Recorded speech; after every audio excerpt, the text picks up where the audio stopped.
Hello, welcome to I Create For You. It is Monday. We're in the Haunted Houses book. The story is The Dancing Poltergeist. One of the eeriest haunted house tales comes from the Soviet Union, or Russia, as it was called in 1870. The strange events began happening at a country estate in the Uralsk province near Orenburg. Maria, the cook, had just put the small daughter of Helena and Gregor Shapov to bed. The child had been fussy, so Maria had played the harmonica and entertained her with a brisk three-step dance that always put the little girl to sleep. On her own way to bed, Maria stopped to say goodnight to Helena, who was talking with a friend in the living room. After Maria left, Helena and her friend continued to chat. Suddenly they heard rapping in the walls. Then the rhythm changed to a lively three-step dance. At first they thought it was Maria. Then they realized the noise was coming from the attic, where Maria could not have gone without again passing through the living room. Helena and her guests checked Maria's room. She was sound asleep. The frightened women started for the attic, lanterns in hand. They searched the dusty corners but found no source of the dancing. Now the rapping and dancing sounds went ahead of them. They shook the walls and rattled the windows. Soon the whole household awoke, but no one found anything or anyone to account for the sounds. Gregor Shapov heard the strange happening when he returned from a business trip. The miller suggested that the noise might have come from a pigeon.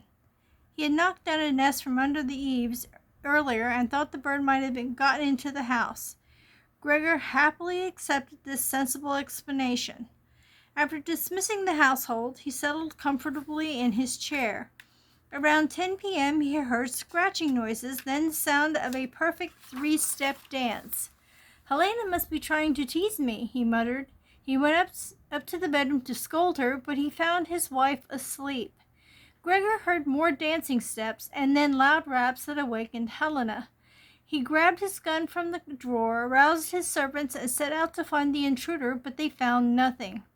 The next night, Gregor invited some neighbors to come hear the dancing. It went on all night and nearly knocked a door off its hinges before it stopped. The next week, some nights were quiet, but others echoed with dancing sounds. Guests came to witness the strange event. Stories of the dancing ghosts spread. Scientists and spiritualists came to study the situation, and the event was reported to the governor of the province. He appointed a committee to investigate. The committee believed that Helena was tricking everyone into believing the noise was a ghost. The governor sent a sharp warning to stop the nonsense. As if in response, the poltergeist started fires in Helena's closet and under her mattress. One day her dress was burst into flames. Onlookers beat out the flames and badly burned their hands, but somehow the fire did not touch Helena. She didn't have so much as a blister. Finally, Gregor and Helena had had enough. They moved back to their home in Uletsky, and that was the end of the dancing poltergeist. So I'm wondering how they thought a pigeon could make that much of a ruckus. And I could understand the scratching sound, but not a three-step dance move and have everything shake, rattle the windows and everything. Makes no sense. I'm going to try to do a dancer. So, here we go.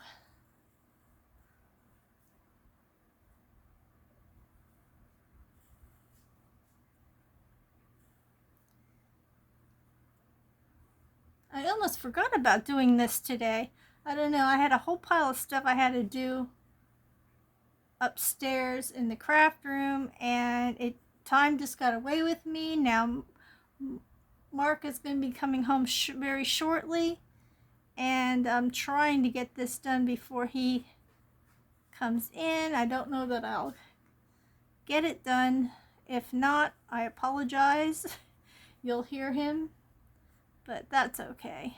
It's all my fault. I totally forgot, and time got away with me, and so here I am trying to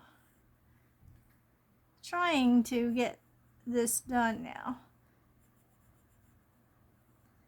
I'm not sure how good this is going to look, but I'm going to try my best.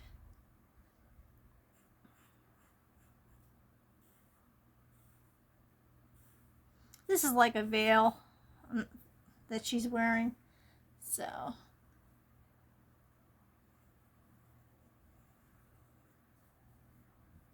like I said, this may look awfully funny, but I'm going to try my best.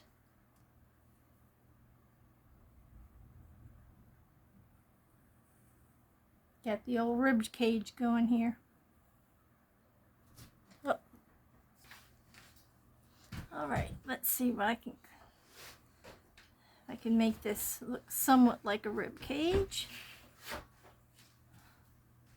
A little bit. Best I can do. It's just a sketch, right? Right.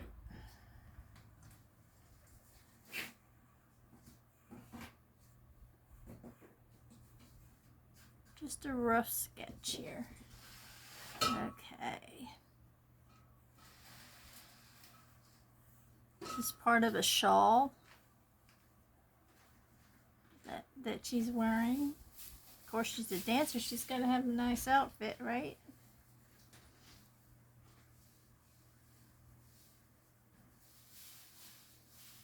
Yeah, I thought I'd just do it like a little ghoulish type of a dancer, since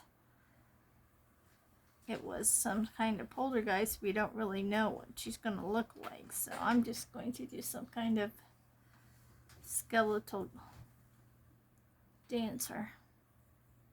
Usually poltergeists aren't visual entities. They're quite mischievous, as you just realized in this story. But I'm wondering why it decided to cling on to the idea of a 3-step. I mean, that was something that nanny did to put the little girl to sleep. So how did it, come up with using that? That's just weird. Usually they're throwing stuff out of cupboards in the kitchen, and this one decided to do a dance.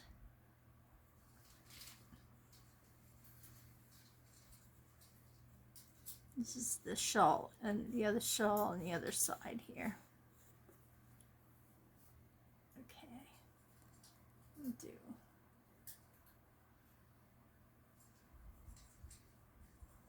the arm down this way. She's getting fancy with her stepping here.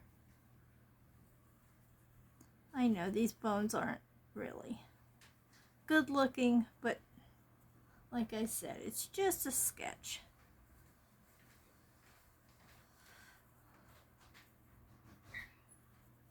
Alright, so we got her that far. Now we'll do some of the rest of her body here. Gotta kind of have her attached there somewhere, and I'm just gonna make a flowy, like, you know what, maybe I'll even have her hold the skirt a little bit, just to make it a little different. And then we'll bring the skirt out this way, and it's gonna go down here. I'm gonna add the feet. Alright, here we go.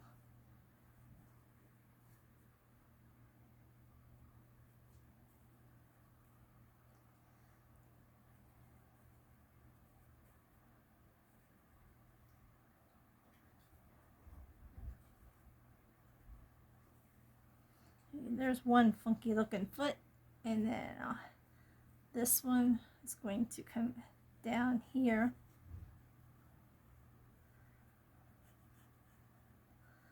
And she's going to have her toes I'm going to finish out that heel a little better there.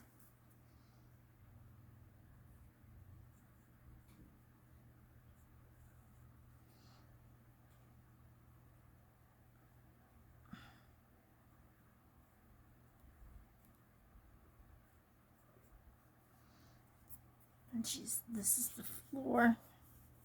What she's doing her three-step on. And we'll add little bits of